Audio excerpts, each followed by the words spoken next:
Você já passou determinado momento na sua vida onde você se sentiu perdido numa inércia de tristeza, onde os dias só pareciam estar cinzas? Parece que o sol nunca mais nasceu?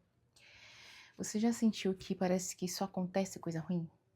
Coisas ruins atrás de coisas ruins e as notícias boas quando vêm é algo mínimo ali que passa despercebido.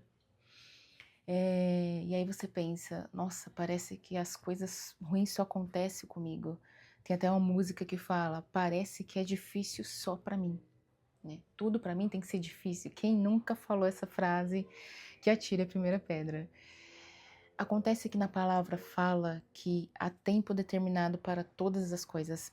Há tempo para plantar, há tempo para colher, há tempo de sorrir e há tempo de chorar. E qual que é o propósito desse meu vídeo? É que talvez o tempo de chorar já passou na sua vida.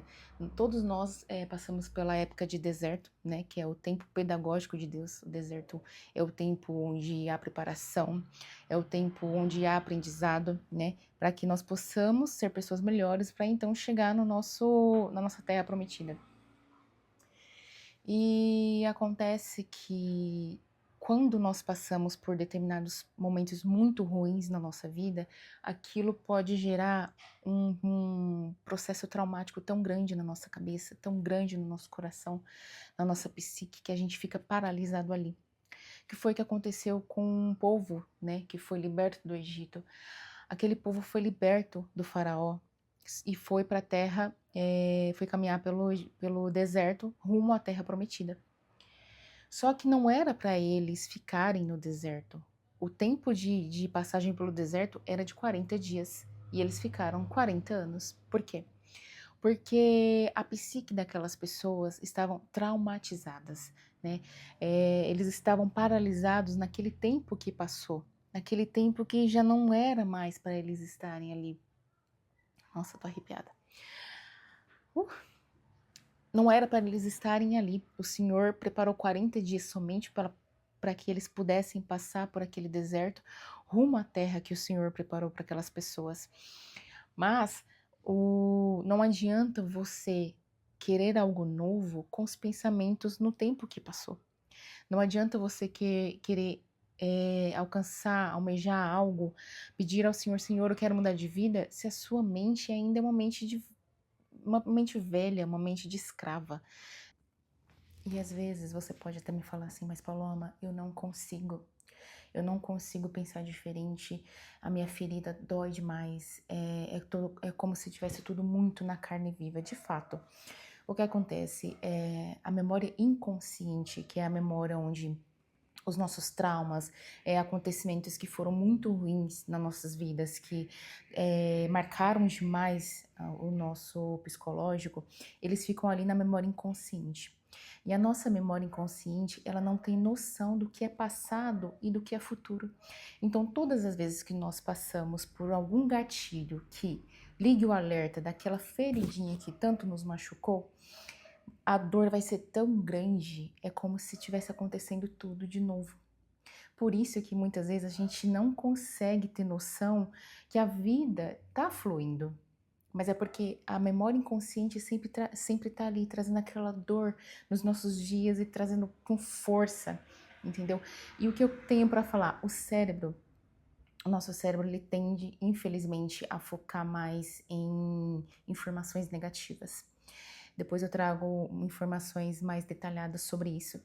Mas infelizmente o nosso cérebro, ele tende a focar em informações negativas e a nossa memória inconsciente não tem noção do que é passado. Então o que acontece? A gente vive no presente a respeito dos nossos traumas.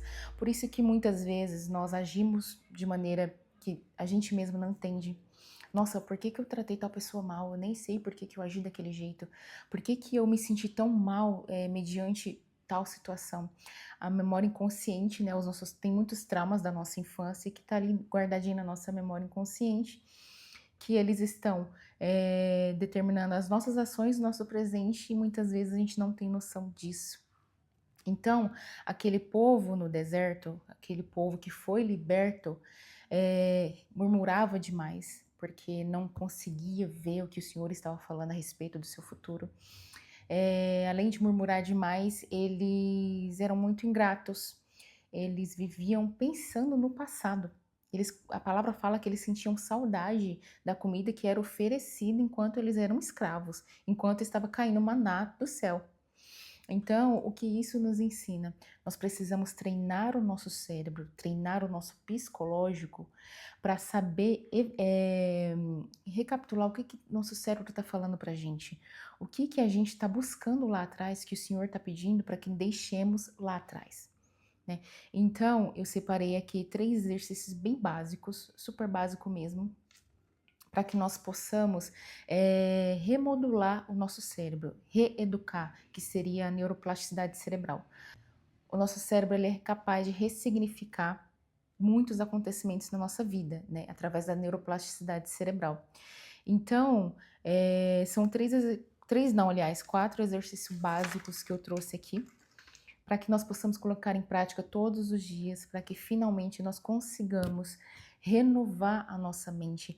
A palavra de Deus fala lá em Romanos, capítulo 12, versículo 12, exatamente assim.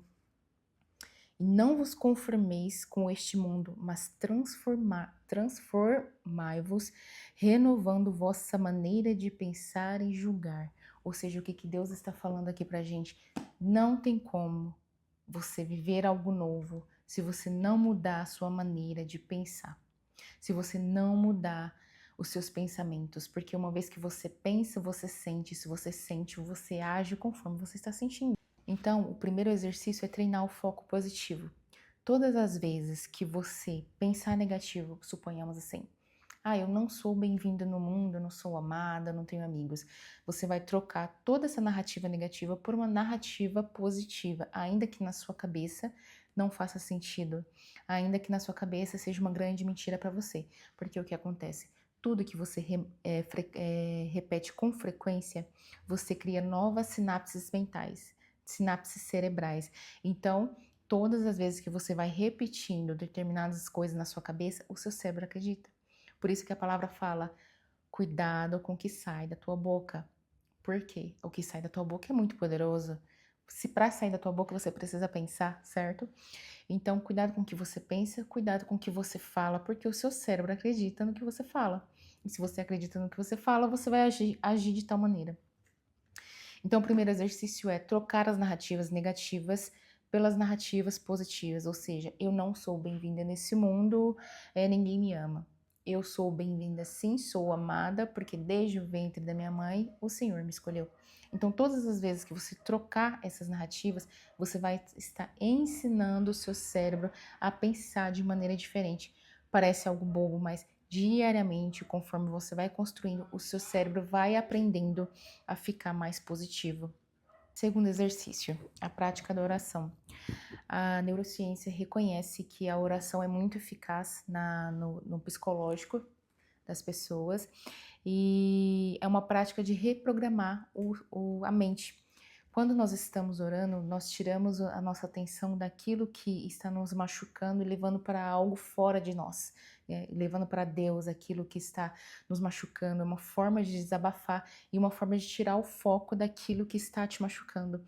Então, quando você está em oração com o Senhor, além de fazer muito bem para o espírito, religiosamente falando, a neurociência reconhece que faz muito bem também para a mente. O terceiro e último exercício é exponha-se a novos ambientes. A gente tem que ter muito cuidado com as amizades que a gente cultiva, os ambientes onde nós frequentamos, as músicas que nós ouvimos, as informações diárias que nós consumimos, porque tudo isso sim influencia nos nossos pensamentos, ainda que quer queira, acredite ou não, isso é ciência e Bíblia também, né? A Bíblia fala, cuidado com as más companhias, porque as más companhias corrompem os bons costumes. Então, qual que é a lógica de nós querermos vivenciar algo novo? Querer alcançar tal milagre na nossa vida, orar tanto a Deus, pedir para que Deus mude a nossa realidade, se nós ainda cultivamos amizades que fazem a gente ainda permanecer naquele velho eu. Então, a gente sim tem que abrir mão de certas coisas para que o novo chegue, né? Não tem como, se nesse ambiente que você tá, nessa realidade que você se encontra assim, mais delicado, mais frágil, se você tá numa parte da sua vida muito difícil, consumir informações negativas, consumir muita informação de violência, de coisas ruins que acontecem no dia a dia, vai te deixar pior, porque o seu cérebro já está acostumado a pensar negativo, certo? Então, negativo em cima de negativo, quando que você vai melhorar? Quando que você vai sair dessa inércia, entende? Então você precisa sim filtrar tudo que você está consumindo diariamente, seja em qualquer rede social, seja em televisão, jornal, o que for. Tem que aprender sim a filtrar para que você comece a ensinar o seu cérebro a pensar positivo. Procure cultivar amizades que elevem seu estado de espírito, que te traga mais perto de Deus, que faça você se enxergar dessa maneira bonita que Deus te fez, sabe? Então, existem certas amizades que só colocam a gente para baixo e a gente nem percebe, porque a gente às vezes cresceu com aquela pessoa, é uma amizade que tá ali na família há muitos anos. Então, é sim muito difícil a gente abrir mão do velho para que o novo chegue. Mas é a vida, gente. A gente precisa encerrar ciclos para que novos aconteçam. E eu gostaria de concluir esse vídeo dizendo a seguinte frase: não perca o que está vindo ou até mesmo aquilo que já chegou, por estar com saudades ou por estar com medo de abrir mão do seu velho eu, do seu passado, daquilo que Deus está pedindo para você deixar para trás.